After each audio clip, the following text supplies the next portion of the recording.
You might have seen these clips online before. This is Synthetic Selection, a game about exploration, creation, and evolution.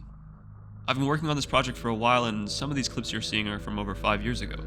So you might be asking yourself, what happened? And how do we go from this, to this, to this, and where are we today? This is Synthetic Selection.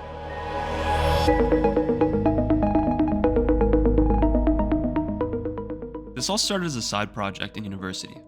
At the time, I was playing a lot of Dark Souls and Shadow of the Colossus, and so I challenged myself to design one boss fight per week. But because I'm a terrible animator, I had to look for something where I could use my programming skills.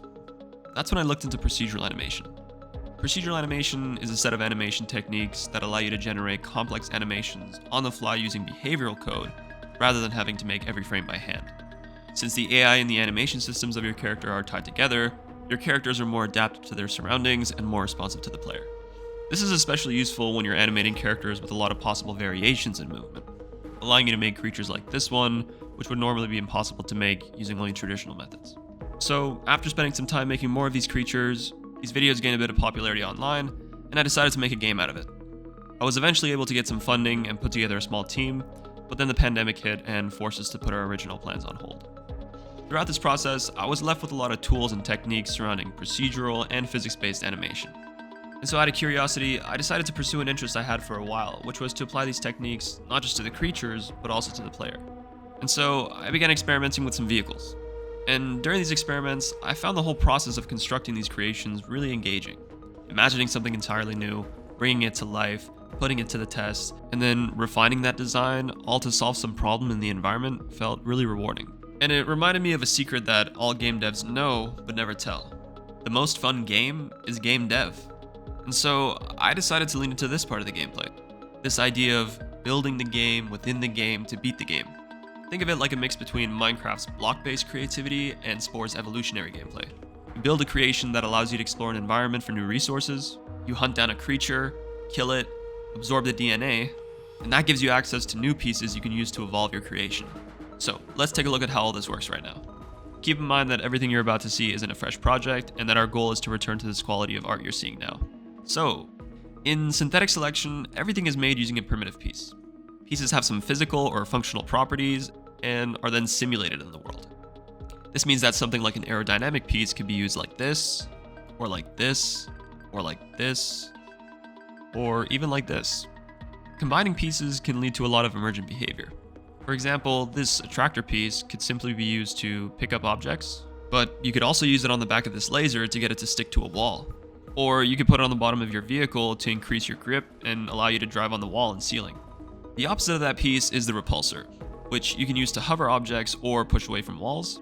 Activating them lets you jump, and putting this ragdoll dude on top of it might keep you happy while you wait for Skate 4 to come out, but I'm not really sure if this is helpful for fighting creatures. So back to the topic of emergent behavior. Here's an example of combining two pieces to create a completely new behavior. By arranging the repulsor and the attractor in this array, you create this kind of maglev piece that pulls you towards the surface while keeping a minimum distance. But what's really cool is once you've created something, you can just save it as its own piece, making the creation process fast and easy. So I can just reuse those maglev pieces on this turret base here, or maybe I want to use these jumping legs to navigate more uneven environments. Or maybe my environment is really vertical and I just need to turn my turret base into a propeller drone. Or you could also just make whatever this is. So we know that the player's creation is made using these pieces, but the exact same thing can be said for the creatures. Now, what that means is, once you kill a creature and absorb their DNA, that gives you access to see how they're constructed. So after that, you could simply become that creature, either identically, or you can modify it to fit your mission. You could even take some of their components and use it in a completely new creation. Or you could just use a printer to generate a whole army of that creation and have them fight the creatures for you. So the printer is a piece that I showed you earlier in this video, and it's really one of the bread and butter pieces in this game. Since very little is predefined in this game, the printer acts as a way for you to use equipment, abilities, and projectiles. The printer allows you to generate and launch any other creation that you've built. The simplest example is to just take this explosive piece, and now you can launch grenades. You can add an attractor to it, and now suddenly your grenade is a sticky grenade. Or you could add a jet to the back of it, and now you have a rocket-propelled grenade.